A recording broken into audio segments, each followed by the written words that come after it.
Breaking news. పశ్చిమ గోదావరి జిల్లా తణుకులో అఘోరా అఘోరీ మధ్య వివాదం రచ్చకెక్కింది.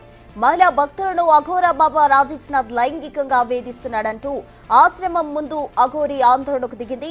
రాజేష్నాథ్ పై చర్యలు తీసుకోవాలంటూ డిమాండ్ చేసింది అఘోరీ.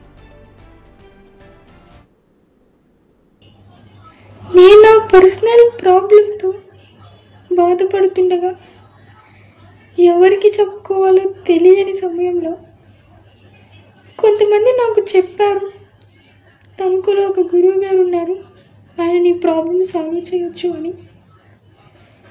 ఆ విషయం విన్నప్పుడు నేను ఎంతో ఆనందపడి నా బాధ సాల్వ్ అయిపోద్ది అనుకుని నేను తణుకు వెళ్ళి ఆయన్ని కలవడం జరిగింది. సో వెళ్ళాను, నా పర్సనల్ ప్రాబ్లం చెప్పుకున్నాను. నేను ఎంతో బాధపడుతూ ఏడుస్తూ చెప్పుకున్నాను. నేను ఏడుస్తుంటే ఆయన అన్నారు, అరే నాన్న ఏడవకురా, నీ ప్రాబ్లం సాల్వ్ అయిపోద్ది, నేనున్నా కదా, నేను సాల్వ్ చేస్తా అన్నారు. ఎంతో ఆనందపడ్డాను ఆయన ఆ మాటకి. నేను ఇంకా నెంబర్ ఇచ్చేసి వచ్చేసాను. నేను వచ్చిన 2 డేస్కి ఆయన దగ్గర నుంచి నాకు మెసేజ్ వచ్చింది. అలాగా కొన్నాళ్ళు గడవగా ఆయన మాటల్లో ప్రవర్తనలో చాలా మార్పులు వచ్చాయి. ఆ మార్పులకి నేను చాలా బాధపడ్డాను. నా గుండెకి ముళ్ళు గుచ్చుకున్నంత బాధపడ్డాను. నేను ఏడ్చుకున్నాను. ఎందుకంటే నేను ఎవరితో కన్న తల్లిదండ్రులతో చెప్పుకోలేని పర్సనల్ ప్రాబ్లమ్స్ ఆయనతో నేను షేర్ చేసుకున్నాను. సో ఒక తండ్రి స్థానంలో నేను చూశాను ఆయన్ని. ఆయన నన్ను ఏ స్థానంలో చూశారో మీకే వదిలేస్తాను, మీ ఆలోచనకే. మీరు ఆలోచించాలి కూడా నన్ను ఎలా చూశారని. నేను ఇప్పుడు ఎందుకు ఈ విషయం చెప్తున్నాను అంటే, అఘోరీ అమ్మ యూట్యూబ్లో చూశాను. ఆ రాజేష్నాథ్ గురించి అమ్మ పెట్టిన వీడియోస్ చూశాను. ఆ వీడియోస్ చూశాక నాకు ధైర్యం వచ్చి నేను అమ్మని సంప్రదించడం జరిగింది. అమ్మ దగ్గరికి వెళ్ళి, అమ్మ నేను తణుకు ఆ రాజేష్నాథ్ని కలిశానమ్మా, నా పర్సనల్ ప్రాబ్లం ఇలా చెప్పుకున్నాను, తీరుస్తా అన్నాడు. ఆయన సాల్వ్ చేసేది కాకుండా ఆయనే నాకు పెద్ద ప్రాబ్లం లాగా తలకి చుట్టుకున్నాడమ్మా అని ఎంతో బాధపడుతూ అమ్మకి చెప్పుకున్నాను.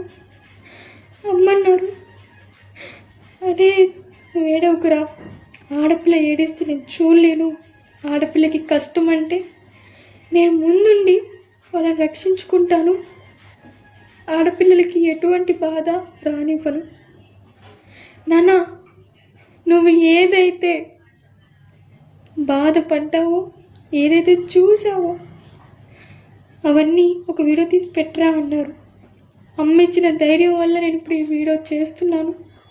ఒక ఆడపిల్ల వీడియో ముందుకు వచ్చి ఇలా చెప్పుకోలేదు కదండి, ఎందుకంటే ఫ్యామిలీ ప్రాబ్లమ్స్ వస్తాయి. సో నేను చెప్పేదల్లో ఒకటేనండి, అఘోరీ అమ్మ ఆడపిల్లకి ప్రాబ్లం వస్తే అది ఎలాంటి ప్రాబ్లం అయినా కానీ ముందుండి పోరాడతారు, ఆడపిల్లని రక్షించుకుంటారు అనే నమ్మకం నాకుంది. మీ ఇంట్లో ఒక కూతురిలా, ఒక చెల్లిలా నన్ను భావించి నా బాధని మీరు అర్థం చేసుకుని ఇంకా ఏ ఆడపిల్లకి ఇలా జరగకూడదని భావిస్తూ మనందరం అఘోరీ అమ్మకి సపోర్ట్ చెయ్యాలి, అమ్మని వెనుకుని నడిపించాలి. ఇలాంటి విషయాల్లో కాకపోతే మనం ఇంకెప్పుడు సపోర్ట్ చేస్తామండి. సో నేను అందరినీ ప్రార్థించేది ఒకటే, అఘోరీ అమ్మకి తోడుందాం, అఘోరీ అమ్మని వెనుకుని సపోర్ట్ చేసి నడిపిద్దాం. అమ్మ ఈరోజు చెప్పారు కాబట్టి నేను ఈ వీడియో తీయడం జరుగుతుంది. నేను నా వంతు అయిన సహాయం నేను ఈ వీడియో ద్వారా అమ్మకు చేస్తున్నాను. ఇంకా ఏ ఆడపిల్లకి ఇలా జరగకూడదని చెప్పి నేను చేస్తున్నాను.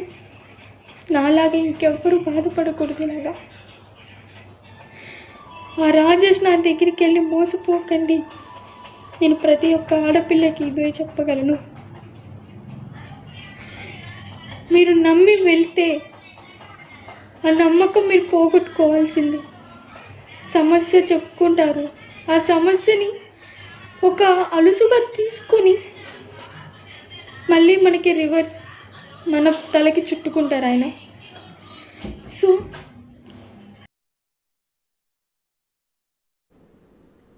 రైట్, ఇప్పుడు మనం చూసాం అఘోర బాధితురాలు ఏం మాట్లాడిందో మనం విన్నాము. అయితే అఘోర బాధితురాలకు సపోర్ట్ గా అఘోరి అయితే తనకు వెళ్ళడం జరిగింది. అక్కడ ఆవిడ అఘోరాకి సంబంధించి కూడా ఆందోళన చేయడానికి కూడా అక్కడ సిద్ధంగా ఉన్నట్టు తెలుస్తుంది. అక్కడ పరిస్థితి ఏ విధంగా ఉందో ఒకసారి చూద్దాం.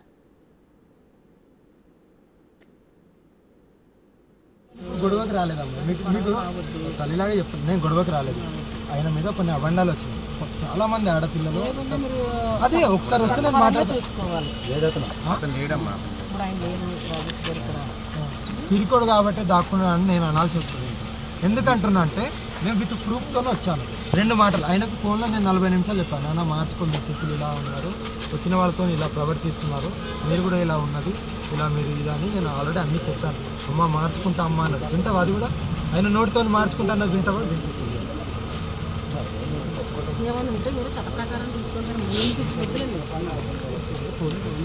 అంటే మాట్లాడడానికి వచ్చామ్మా, చట్టపరంగా వచ్చే వరకు ఉంటాను కదమ్మా.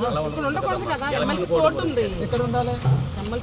ఇక్కడ ఉండద్దు అనడానికి చట్టపరంగా చూసుకోవాలి. ఎక్కడ ఉండాలి? అరెస్ట్ చేయండి మన, ఇక్కడికి వచ్చినందుకు అరెస్ట్ చేయండి అమ్మా. ఎంత తీసుకున్నాడు అనేది నా దగ్గర తెలిసింది. ఎవరితో ఎలా ప్రవర్తించాలి డీటెయిల్స్ ఉంది. ఎవరెవరు అనేది నా దగ్గర డీటెయిల్స్ ఉంది. ఆడపిల్లలు కాబట్టి వాళ్ళని ఎక్కడ మీడియా ముందు కానీ ఎక్కడ కూడా తేను. అంటే మీరు ఇక్కడ కంప్లైంట్ ఇప్పిస్తా. నిరసన చేయడానికి వచ్చారా? నిరసన కాదు, ఎందుకు చేస్తున్నా ఇది మార్చుకొని హెచ్చరించడానికి వచ్చా. ఎందుకంటే ఒక గురువు అన్నప్పుడు హెచ్చరించాలి. నేను ఒక గురువు అమ్మనే కాబట్టి తప్పు చేస్తున్నావు, దీన్ని మార్చుకో పద్ధతిని. అంటే ఆయన ఇక్కడ లేరు అంటున్నారు, మరి లేకపోతే మీరు ఇక్కడే ఉంటారా? అంటే పోలీస్ కంప్లైంట్ ఎవరు? నేను ఇస్తాను, నేను ఎలా ఇవ్వాలో నేను అలా ఇస్తాను. నేను ఇస్తే మామూలుగా ఉండదు. మీరైతే ఎవరైతే ఆరోపణ చేస్తున్నారో ఆ మనిషి ఇక్కడ లేరు అని వాళ్ళ శిష్యులు అంటున్నారు. ఆయన లేరు కాబట్టి మీరు భయపడి దాక్కున్నాడా? దొంగ కాబట్టి దాక్కున్నాడు, అంతే కదా. దొంగ కాబట్టినే దాక్కున్నాడు. అంటే మీరు గతంలో కూడా మా గురువు గారు అన్నారు కదా, మరి మాకు గారు అనలేదు, ఓకేనా? గురువు గారు ఆయన బట్ట కడతా, ఇటు రామ్మానికి బట్ట కడతా అంటే పోయినా. ఎందుకంటే ఒక గురువు అని వెళ్ళాము, అదే ఒక గురువుకి ఇచ్చే వాల్యూ అది. మేము అంటే మీ దగ్గర పక్కా ఆధారాలు ఉన్నాయి? పక్కా కాదు, పక్కా ఆధారాలు ఉన్నాయి, ఓకేనా? ఆధారాలు ఏంది నేను మాట్లాడను. ఆధారాలు లేకపోతే ఇదే కారులో ఇక్కడ నేను దహనం అయిపోతా, ఓకేనా? ఇదే కారులో ఇప్పుడే మీరు చూస్తుండగానే ఆధారాలు లేకపోతే చూపిస్తాను, చూడండి ఆధారాలు. నేను ప్రశ్నించడానికే కదా వచ్చింది. నాకు ఏదో ఒకటి చెప్పమానండి, నేను మార్చు ఇలా చేయనని. ఫోన్లోనే 40 నిమిషాలు చెప్పాను. అది కాదు, మీ శిష్యులు ఇలా ఉన్నారు, మీ ప్రవర్తన ఇలా కొద్దిగా మార్చండి అని. కదా